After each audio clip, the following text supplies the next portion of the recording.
So, how does a world-class athlete, an Olympian no less, go from competing on the world stage to landing on the FBI's top 10 most wanted list?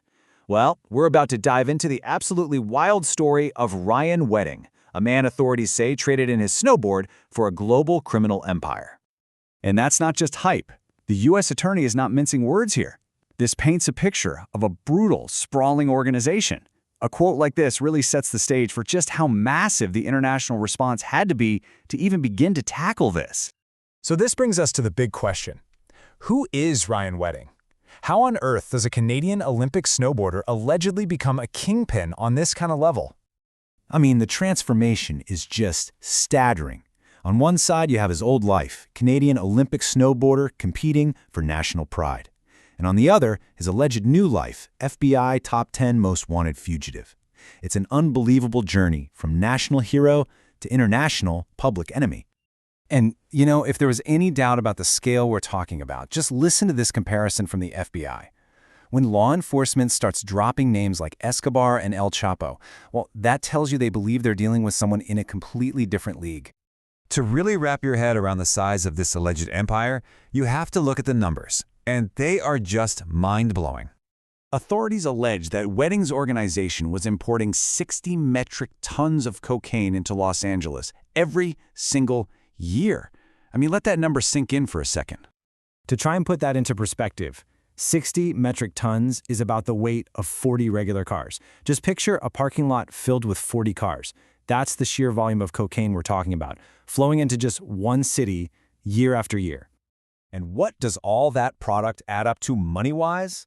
An estimated $1 billion a year. This wasn't some small-time crew. Authorities are describing a massive corporate-level criminal machine. And the sophistication of this network was really key to its success. They weren't just moving stuff around, they were allegedly the single largest distributor in all of Canada, working hand-in-glove with the Sinaloa Cartel and using Southern California as their main logistics hub. This was a complex, well-oiled international machine. But the indictment goes way beyond just drugs and money. It alleges a crime that is a direct attack on the justice system itself, the calculated, brutal murder of a federal witness. And the indictment lays out a pretty chilling and very modern answer to that question. A detailed murder-for-hire plot designed to eliminate a key witness and completely derail the government's case. The alleged plan was just chillingly methodical. First, a bounty is put on the witness's head. Then, an associate allegedly pays a website to blast photos of the witness and his wife online. This lets the assassins track him down, and they ultimately gun him down in a restaurant in Colombia. A so-called news outlet was literally weaponized for murder. And this part is just incredible. The indictment alleges that Wedding's own lawyer in Canada was in on the conspiracy, advising him that if they killed the witness, the whole case would just go away. That lawyer, by the way, is now in custody. So a threat this huge and this violent, well, it demanded an equally massive response. They called it Operation Giant Slalom, a little nod to his athletic past, and it was a truly global effort. This wasn't just an FBI thing.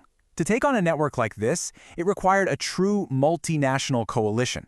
We're talking the RCMP in Canada, the Colombian National Police, Mexican authorities, plus the U.S. Treasury and State Departments. It took a global team to go after a global threat. And the results of all that teamwork were pretty significant.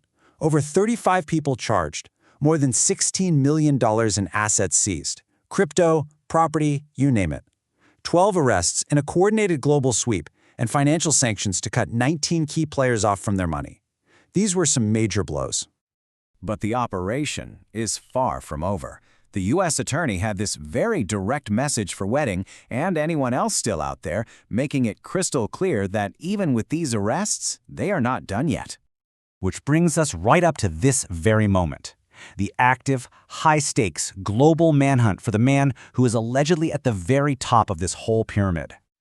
And to help that search along, the U.S. State Department has put a staggering price on his head, $15 million for information leading to his arrest. That is one of the largest rewards you will ever see. Authorities describe him as about 6'4", around 240 pounds, and they believe he's currently hiding out in Mexico, under the protection of the Sinaloa Cartel. And the warning is blunt and serious. He is considered armed and extremely dangerous. And that really leaves us with the final, crucial question. You've got a global coalition of law enforcement closing in. You have a $15 million bounty on your head. How long can one of the world's most wanted men really stay hidden? This story is far from over.